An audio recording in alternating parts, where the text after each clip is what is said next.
Hello there, my name is Claus Raasted, and I'm doing 100 innovation keynotes in 100 days. Today is keynote number 42, and today we're going to be talking about something oddly specific, strange, quirky, but oddly specific. We're going to talk about the number 42. Now, 42, this is what it looks like if you write it in Western script.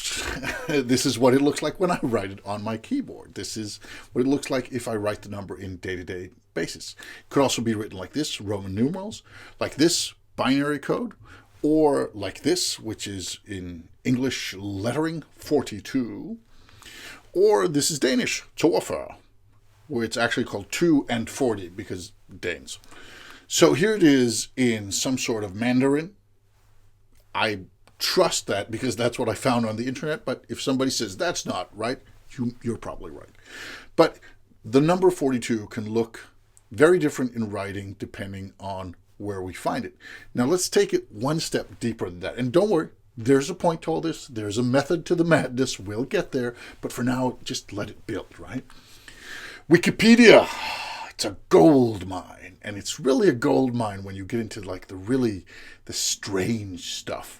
For example, you can find out, and this I knew already because I'm an avid board gamer and have spent a whole lifetime in kind of gaming circles. So I knew that 42 are the amount of eyes on 2 dice, on a pair of dice. This I knew already. Now, I didn't know it was unlucky in Japanese. Apparently, according to the Wikipedia article, it is. I also did not know that there were 42 US gallons to a barrel of oil. And again, oddly specific. Is it oil? What if it's a barrel of water? Is that different? Maybe it is. I don't know. I'm not going to get into why I should know or whether I should know the answer to that question. I'll just say I noticed that it said oil, not just 42 US gallons to a barrel, because it might have been something else. Here's where we get into like the mathematical territory. 42 is the sum of the first 6 positive even numbers. Okay, well, I guess it is, but somebody put it on the Wikipedia website, and you can get this gem if you kind of dive deeply enough. I'm going to read it to you just for the sheer perfection of this. It makes sense. It's real. It's true for most of us, for like 99.9% of the population. Maybe a little bit beyond our kind of grasp immediately. It is a Catalan number. To me, Catalan and is somewhere in Spain, and I don't know if those are linked. So I don't know if the pronunciation is in any way right. It could be a Catalan or Catalan or it could be something else. It maybe has nothing to do with Catalan as it kind of the Spanish Catalan. I don't know. But it is a Catalan number. Consequently, 42 is the number of non-crossing partitions of a set of 5 elements, the number of triangulations of a heptagon, the number of rooted ordinary binary trees with 6 leaves, the number of ways in which 5 pairs of nested parentheses can be arranged, etc. Okay? Moving on. What's missing? I know some of you are sitting there saying, there's a thing there. Why doesn't he say it? I can almost feel it. Even though this is one way, this is me talking into a camera. I can almost feel your pain. I can feel your impatience. You're like, say it, Klaus, say it. 42, say it. What is it that's missing? Well, of course, it's the Hitchhiker's Guide to the Galaxy. The 42 is even on the front page. Now, most of you know this. Most of you know what the Hitchhiker's Guide to the Galaxy is.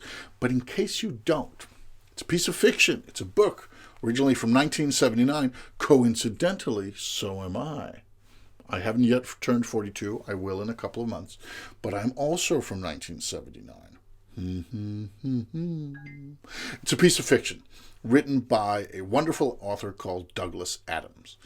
And it's also an inside joke, this 42 thing. There is somewhere in the book, I can't remember the precise wording, and I'm not going to get into internet fights about it, but someone is asked, what is the answer to everything? Something like that. And the answer to everything, the answer to the universe, the riddle, depending on the translation, yada, yada, yada, is 42. Not given with like 42 because of this and this and this, just like the answer is 42. Okay, like how many primary colors are there? certain number. Here, what is the answer to everything in the universe? 42. It's quirky. That's what makes it work. It's not rational. It's not, fun, yes, but fun because it's quirky. It's weird. It's this, yeah. Either you get it and you like it or you don't. But a lot of people got it. A lot of people liked it. And now it has been a pop phenomenon for many, many years. And if you are doing something where you have 42, and there's usually going to be some kind of smart ass who has a reference saying, Douglas Adams, Hitchhikers. Or they're going to weave it into, because 42 is, while it's known for many things, also, incidentally, piece of historical fact, you were supposed to become consul in Rome when you hit 42 if you followed like the established political career. That was like the optimal. Then you hit consul at 42. Back to what we're talking about. Back to Douglas Adams. It's quirky. Now, for a moment, goodbye to 42. Goodbye. This should have been called the Stephen Colbert Bridge. It's in Hungary. There was a naming competition online, and that let's not get into the details, let's just say it ended up on American TV host Stephen Colbert's program, and due to the power of the internets and the power of quirky fun, it ended up getting, I think it was like 17 million votes or so for it being called the Stephen Colbert Bridge in Hungarian. It turned out it didn't end up that way. Some Hungarian official stepped in and said, yeah, but he's not dead. He doesn't speak Hungarian. They made a thing out of it. It was funny. Everybody was happy.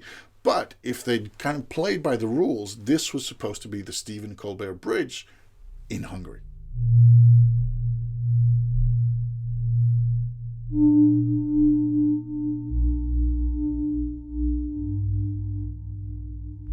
This was supposed to be Bodie McBoatface. Another of these, let's have a naming competition, and let's forget that the internet is, well, the internet.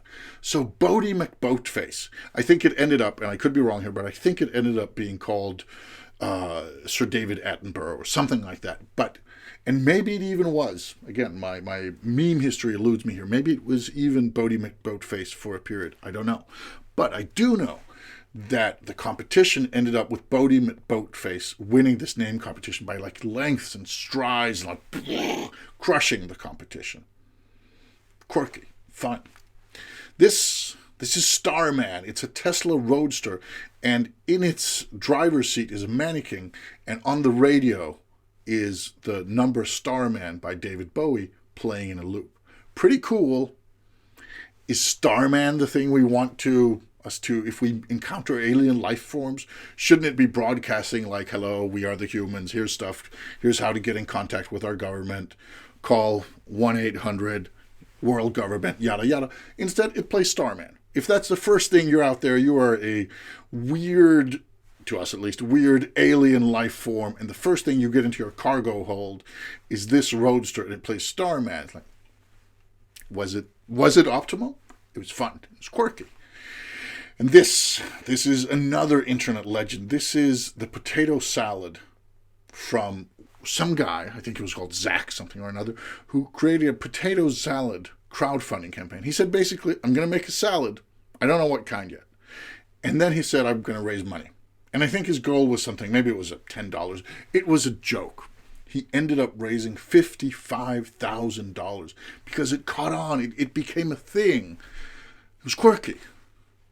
If you want to create change, if you want to innovate, it's easy to get caught up in lofty ideas. It's easy to get caught up in things that matter, or even things that are sexy and that are like well produced and that are lovely narrative that flows, even if it doesn't really do what you want to do.